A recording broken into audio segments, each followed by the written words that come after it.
বসন্তকালের বাসন্তী পূজা। সোমবার মহাসপ্তমীর পর মঙ্গলবারে উষালগ্নে মহা অষ্টমী স্নান যাত্রা।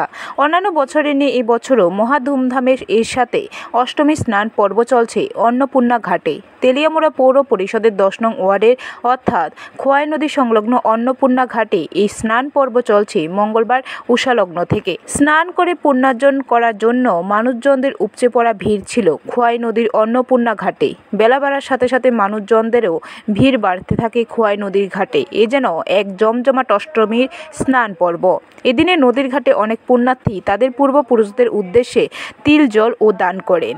এই অষ্টমীর স্নান পর্বকে কেন্দ্র করে একদিন মেলাও অনুষ্ঠিত হয় কবি নজরুল বিদ্যাভবন দ্বাদশ শ্রেণী স্কুল মাঠে। এ প্রসঙ্গে মেলা কমিটির পক্ষে একজন জানান, দীর্ঘ প্রায় 86 বছর ধরে অন্নপূর্ণা ঘাটে মহা অষ্টমীর স্নান পর্ব চলছে। তবে এ বছরও কোনো ব্যতিক্রম হলো না।